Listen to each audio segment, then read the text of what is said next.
बड़े ही ध्यान से सुनना। जैसा हर लक्ष्मण यह उपाख्यान नहीं कर सकता। हमारे आनंद अवस्थी जैसे ही लक्ष्मण इसका विश्लेषण कर सकते हैं, इसका उदाहरण दे सकते हैं। इसलिए हमें यहाँ से कुछ छेड़ा। हमारे लक्ष्मण जी की बात सुने और कोई चौपटिया की बात नहीं होगी। ये पुराणों में लिखित बात है। जब कुंभ हट कर बैठा कि विवाह तो हम इसी कन्या से करेंगे, जैसा प्राय आप लोगों ने देखा होगा कि हट होता है कि नहीं यही विवाह। कुंभ ने जब हट किया तो विश्वसुत ने एक शर्त रख दी कि विवाह तो मैं कर सकता हूं। पांडेय ने एक शर्त रख दी कि विवाह तो मैं कर सकता हूं अपनी पुत्री का, लेकिन विवाह करने के पश्चात तुम्हें किन्नर संस्कृत का त्याग करना पड़ेगा, दैत्य संस्कृत को अपनाना पड़ेगा। तुमने कहा स्वीकार है। विवाह के लिए तो आजकल जाने क्या क्या करते हैं। राजीव जी ने तो वरुण देवता को घोड़ा बना दिया। विवाह के लिए आजकल क्या क्या नहीं होता है, ज्ञानों से अच्छा कौन जानता है। इसलिए उसने कहा हमें स्वीकार है। बेला के साथ विवाह हो गया। उसने किन्नर संस्कृत का त्याग कर दिया, दैत्य संस्कृत में लिप्त हो गया, त्रैलोक को भयभीत कर दिया, पीड़ित कर दिया, नष्ट कर दिया। जब सब भयभीत हो गए तो ऋषियों मुनियों ने, देवताओं ने, नाग ने, किन्नरों ने एक गोष्ठी की, माने सभा की, और सभा में ये निर्णय लिया गया कि मां भगवती का आवाहन किया जाए, मैया भगवती की पूजा की जाए और मैया भगवती की पूजा करके उनसे कुछ उपाय पूछा जाए। उन्होंने पूजा की, मैया भगवती प्रकट हुई। मैया ने पूछा क्या समस्या है, तो सबने एक स्वर से यही कहा कि इस कुंभ नामक दैत्य के आतंक से हम सब पीड़ित हैं, छुटकारा चाहते हैं। मां भगवती ने कहा ठीक है ऐसा ही होगा। जा पहुंची अपने शस्त्र संभाल करके कुंभ के निकट और कुंभ से कहा है कुंभ मेरे द्वारा तुम्हारी मृत्यु सुनिश्चित है, तुम बच नहीं सकते हो। अगर कोई अंतिम इच्छा हो तो उसकी पूर्ति की जाएगी। तो कुंभ ने जानते हो क्या कहा? कुंभ ने कहा मैं जानता हूं कि आपके द्वारा मेरी मृत्यु होगी तो मुझे मोक्ष मिलेगा, लेकिन आप अंतिम इच्छा चाहे पूछ रही हैं तो मैं ये चाहता हूं कि मृत्यु हो लेकिन मेरा मोक्ष न हो। क्या हो? पुनर्जन्म हो। और पुनर्जन्म होते ही अगर कोई तर्जन कर दे तो मेरी मृत्यु हो जाए। वही कूष्म नामक दैत्य अगले जन्म में कूष्मांड फल हुआ। इसीलिए कुम्हड़े की बतिया को जब तर्जन किया जाता है तो कुम्हड़े की बतिया नष्ट हो जाती है। और कूष्म नामक दैत्य का वध करने के कारण ही 9 देवियों में एक देवी का नाम पड़ा है कूष्मांडा देवी। प्रथम शैलपुत्री का, द्वितीयम ब्रह्मचारिणी, तृतीयम चंद्रघंटे कूष्मांडे चतुर्थम। लेकिन हमें आप कुम्हड़ा के बतिया न जाना। बोलिए कूष्मांडा देवी की। जो गेट पर लोग खड़े हैं, देखिए हम आग्रह आपसे करेंगे, हाथ जोड़ कर निवेदन है, क्योंकि वर्ष का ये जो आयोजन है साथियों, तिगाई का आयोजन, ये तिगाई की महायज्ञ हमारे कानपुर देहात की एक मानी हुई यज्ञ है। तो सभी लोग नजदीक आकर वहाँ गेट पर न खड़े हो, कम से कम 1 घंटे कार्यक्रम यहाँ चलेगा। तो आप आवे आराम से देखिए। मिश्रा जी एक और बहुत अच्छी बात बता दूं, कभी भी देवालय में, देवालय के द्वार पर नहीं खड़े होना। क्यों नहीं खड़े होना चाहिए? पता नहीं कि कौन सी शक्ति वहां से प्रवेश कर रही हो या निकल रही हो। और ये रामलीला का जो कार्यक्रम हो रहा है ये देवालय ही है। आप है DL कश्यप, हमारे आदरणीय भैया DL कश्यप जी, आपने 21 मुद्राओं से दोनों ही रंगकर्मियों का अभिवादन किया है, सम्मान किया है, पुरस्कृत किया है। DL भैया को बहुत बहुत धन्यवाद, बहुत बहुत धन्यवाद। व्यास जी मेरी दृष्टि जा रही है, कहाँ? वही जा रही है जहाँ जानी चाहिए। आजकल तो लोगों की दृष्टि जाने कहाँ जाती है। किसी की दृष्टि करिश्मा पर जाती है, किसी की कंचन पर जाती है, जाने कहाँ जाती है। तो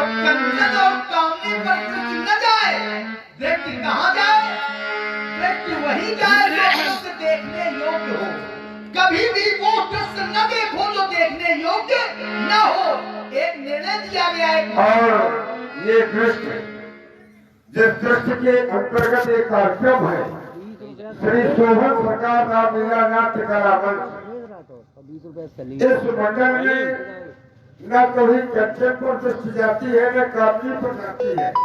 हमारे मुरारी ये सुंदर साउंड जो व्यवस्था हमारे कान पर देहात की बानी हुई व्यवस्था है, मुरारी डीजे साउंड व्यवस्था आपने 51 प्रतियोगिताओं से दोनों ही रंगकर्मियों का सम्मान किया है। मैं आशीर्वाद देता हूँ एक चिरंजीव होकर ऐसे ही रामलीला कार्यक्रम में अपनी रुचि लेते रहे। और आप हैं सुरेश राठौर एवं सलीम, दोनों ही महान भावों की ओर से ये 20 मुद्राओं से भगवान परशुराम जी और लक्ष्मण जी का पूजन किया। बधाई के बाद साधुवाद। तो जब वही देखा जाए तो देखने योग्य, अवश्य देखी है देखन जोगु, वर्णत छल चाहता सब लोगों प्रभु। मैंने क्या देखा? रघुसुत सब। अच्छा, सार सार लोग कहलाए।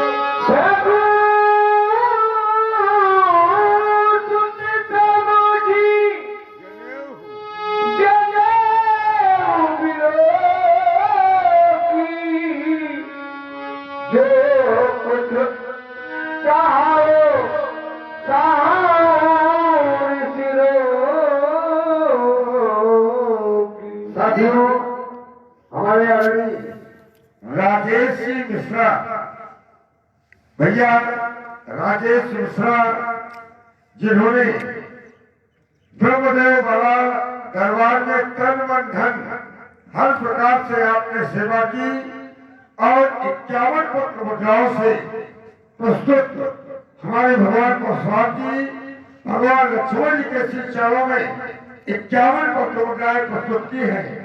और राजकुमार जी तिवारी, आपने भी 21 पत्र मुद्राओं से दोनों ही भगवानों की पूजा की है, आशीर्वाद की कामना की है। और हमारे भैया पीएन सविता, ये विशेष रामलीला के कुछ जुड़े हुए व्यक्ति और स्वयं में बहुत अच्छे जगत के अभिनेता हमारे भैया पीएन जी सविता, आपने भी दोनों ही रंगकर्मियों के निमित्त 21 पत्र मुद्राएं प्रेषित की है। भैया को बहुत बहुत धन्यवाद, बहुत बहुत धन्यवाद। मैंने क्या देखा? जनेऊ विलोकी। और वर्तमान समय में एक बड़ी समस्या है, न तो कोई जनेऊ देखना चाहता है न जनेऊ वालों को देखना चाहता है। जबकि होना ये चाहिए कि जनेऊ का भी सम्मान करो, जनेऊ वालों का भी सम्मान करो, आपका सम्मान अपने आप करो। ध्यान दें, हमारे शिवाजी कार्यक्रम अनवरत कई वर्षों से आपके बीच में हो रहा है। हमारे शिवा भैया हमेशा तन मन धन जिस योग के परमात्मा ने उनको बनाया है, हर वर्ष उनका योगदान एक दशक से मैं देख रहा हूं। और हमारे बबलू भैया, बबलू मिश्रा, जिन्होंने ब्रह्मदेव बाबा के प्रति अपना सारा जीवन समर्पित किया और अनवरत कई वर्षों तक इस विशाल आयोजन में अपना प्रमुख योगदान दिया। आप दोनों बंधुओं की ओर से 51 पत्र मुद्राएं प्रस्तुत रंग मंच पर उपस्थित भगवान परशुराम, भगवान लक्ष्मण जी और व्यास भगवान के निमित्त एक से एक पत्र मुद्राएं हमारे बबलू जी मिश्रा और शिवा भैया दोनों लोगों ने प्रेषित की है। कोट कोट आशीष, बहुत बहुत धन्यवाद। क्यों? क्योंकि जनेऊ केवल साधारण सूत्र नहीं है, ये ब्रह्म सूत्र है। इसका निर्माण जब प्रजापिता ब्रह्मा जी ने किया तो अधिकार दिए गए। और संजू चौरसिया और हमारे विजय चौरसिया, प्रदीप चौरसिया 20 स्वतंत्रता प्रसिद्धि है, बहुत बहुत साधुवाद। और हमारे भैया श्री राजेश यादव, आपने 21 स्वतंत्रता प्रसिद्ध किए, बहुत बहुत साधुवाद। यज्ञोपवीत का जीवन में बहुत बड़ा महत्व है। ये ब्रह्म सूत्र है। अरे ब्रह्म सूत्र ही नहीं, ये हृदय का कवच है। अगर आप यज्ञोपवीत धारण किए हैं और यज्ञोपवीत अगर खंडित नहीं है, इस बात पर ध्यान देना, तो कभी भी उस धारण करने वाले बटुकता हृदयाघात नहीं होगा। और जब से यज्ञोपवीत की उपेक्षा की गई, धारण करना लोगों ने बंद कर दिया, कहाँ तो गिने चुने लोग धारण करते हैं, तभी से ये रोग ज्यादा बढ़ गया। कौन सा रोग? उच्च रक्तचाप, निम्न रक्तचाप, कपौरा, स्टेन, ठीक है ना? तो ये है क्या? तो जिस समय गुरु जी ने जनेऊ दिया तो मंत्र एक बताया, और उसका लाभ क्या है? तो केवल इस मंत्र से पूरी व्याख्या नहीं करूंगा, केवल मंत्र का अर्थ कर दूंगा। यज्ञोपवीतम परमम पवित्रम, यज्ञ पवित्र अपने आप में परम पवित्र। निर्माण किसने किया? प्रजापतेय सहजम पुरस्तात्, प्रजापिता ब्रह्मा जी ने सहज ने इसे पूर्ण किया है। किसी मनुष्य के बस की बात नहीं है बनाना। लाभ क्या क्या है? आइए भाई हमारे तिवारी जी, आयुष्यम अग्रम, आदरणीय तिवारी जी मंच पर आने की कृपा करें। पहला लाभ है आयु बढ़ती है, जो कि हृदय का कवच है। प्रतिमुंच सुभ्रम, मन में शुभ विचार आते हैं। और फिर कौन सा लाभ है? यज्ञोपवीतम बलम वस्तु तेजा, यज्ञोपवीत धारण करने वाला बलवान होता है और तेजस्वी होता है। लेकिन कब? इसको भी समझ लें। एक तो धारण नहीं करते, और जो धारण करते हैं तो प्रायः लोग धारण करना जानते नहीं। जनेऊ की गांठ जो ग्रंथि है, अपनी सुविधा अनुसार प्राणी जो है अधोमुखी कर लेते हैं, पकौचा अभी भी लटका ले करते हैं ना। अलग से कोई ग्रंथि नहीं लगानी, नहीं तो बिल्कुल खंडित हो गया, मतलब उसमें कुंजिका नहीं लटकानी, और ना ग्रंथ नीचे करना। ग्रंथ कहाँ रखनी है? ऊर्ध्वमुखी हृदय में रखनी है। जब आप ग्रंथि हृदय में रखते हैं, हमारे शिवम जी शुक्र तन मन धन हर प्रकार से इस आयोजन के प्रति पूर्ण रूप से समर्पित, लगभग 1 महीने का अपना ये समय इस ब्रह्मदेव समिति के निमित्त आप देते हैं। ऐसे हमारे चिरंजीव शिवम जी शुक्ल आप से 21 पत्र बताए, राजेश कश्यप, राजेश भैया आप निस्वार्थ, कम से कम 1 दशक हो गया मुझे देखते हुए इस रामलीला आयोजन के प्रति ही नहीं, वरन पूर्ण रूप से यज्ञ भगवान के इस कार्यक्रम में आप पूर्ण समर्पित रहते हैं। राजेश भैया और अंशु जी दीक्षित, अंशु जी चंदेल, आप भी इस आयोजन के प्रति पूर्ण समर्पित हैं। तीनों ही बंधुओं की ओर से 21 सत्ता सुमन, अंशिका सिंह चंदेल, आप लोग से भी 21 सत्ता सुमन सादर समर्पित है। और विमलेश कश्यप सुखा देवा, आप ये सुखा देवा हमारे श्रीनाथपुर के सन्निकट है, आप परेशान न होइए, ये न सोचिए कि बीच में बोला जा रहा है, आप उससे परेशान न होइए। ये अधिकार केवल रामलीला समिति को है। वो जब हमसे कहने आएगी मैं बंद हो जाऊंगा, और ये कार्यक्रम जब तक आप कहेंगे तब तक चलेगा। आप केवल बैठने की क्षमता रखिएगा। ये पहले बताओ, अगर हवन में आहुति नहीं दी जाएगी तो हवन बुझ जाएगा कि चलेगा? केवल आप बैठिएगा, आशीर्वाद दीजिएगा, और हमारा सौभाग्य है कि आप जैसे लोग इस कार्यक्रम को देख रहे हैं। हमारे भैया श्री हाँ नाम बताइए।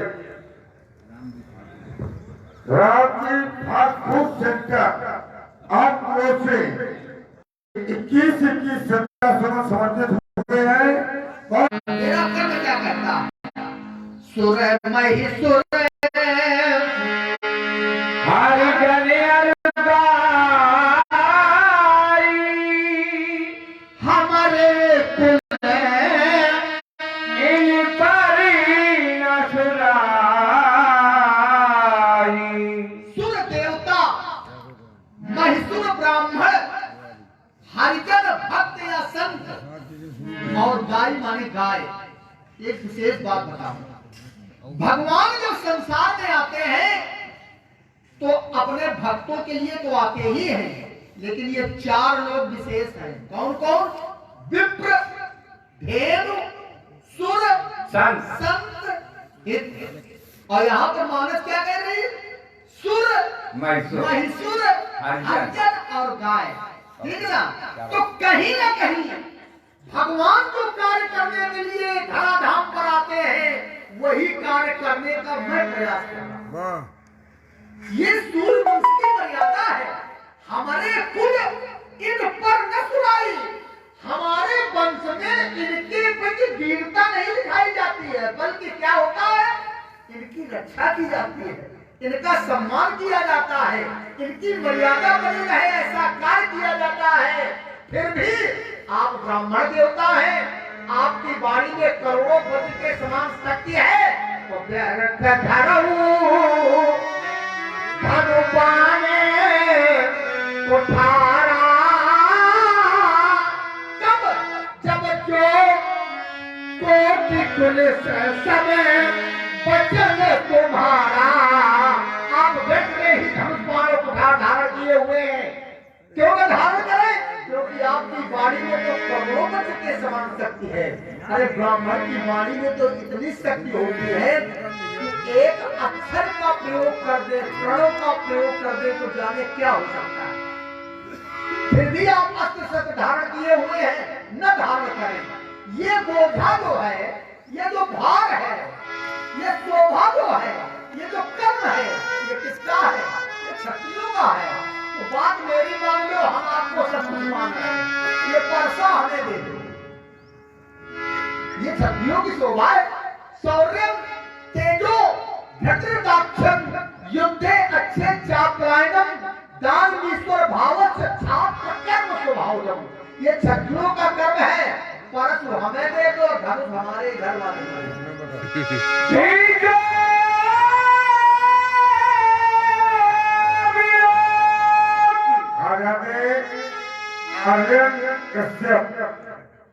आर्यन कश्यप आप ओर से ये 11 पत्र मुद्राएं प्रकट हुई है और लक्ष्मीकांत जी द्विवेदी हमारे आचार्य महोदय, और हम आचार्य महोदय कहकर इनका पद नहीं छोटा करेंगे। ये हमारे अग्रज है, प्रेरणा स्रोत है।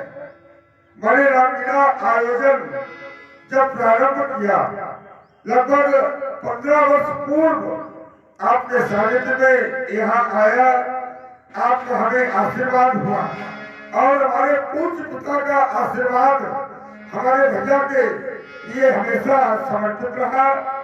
और साथियों, ये रामलीला का आयोजन कई लोगों ने सोचा कि क्या स्थिति होगी, परंतु इस वर्ष जो विशुद्ध रामलीला आपके बीच में तिगाई में हुई है, शायद जो सुमन जी ने हमसे कहा था कि लोग कुछ भी कहे, इस बार नृत्य नहीं होना है। घर से बैठ कर लोगों ने रामलीला सुनी होगी। एक प्रसंग रामलीला धनुष्य के आयोजन का इस बार हुआ है। ये हमारे लक्ष्मीकांत भैया की ही प्रेरणा रही और मैं ये स्वयं अपनी ओर से ये लक्ष्मीकांत भैया के लिए ये 11 पत्र मुद्राएं भगवान प्रसाद जी के चरणों में, 11 पत्र मुद्राएं लक्ष्मण जी के चरणों में और 11 पत्र मुद्राएं क्या भगवान के चरणों में लक्ष्मीकांत भैया ने सागर समर्पित की है। बहुत बहुत धन्यवाद।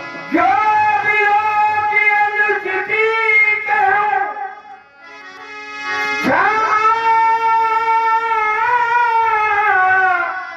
महामुनि और एक अनुरोध है, जो द्वार पर उपस्थित लोग हैं, हाथ जोड़ कर मित्रों निवेदन है, आप इधर न जाइए, आप इधर आकर बैठ जाइए, बहुत अच्छा लगे। जो भी लोग अनुचित कहूं, जो कुछ भी देख करके अनुचित कहा हो, तो क्षमा हूं महामुनि। हे महामुनि, हे धीर पुरुष, आप हमें क्षमा करें।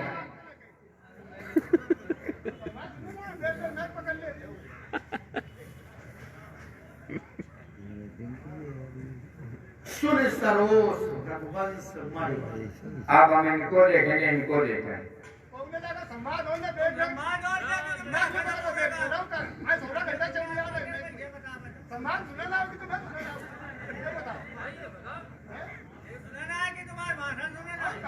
हाँ बिल्कुल सही, बिल्कुल सही कह रहे हैं, बिल्कुल सही कह रहे हैं। सोनी धरो भगवान समनी बोले गिरा कभी कौशिक कहा, जैसा आप चाहते हो वैसा मैं कर दूंगा। कौशिक कहा क्षमी अपराध, बाल दोष गुण कहीं नशा।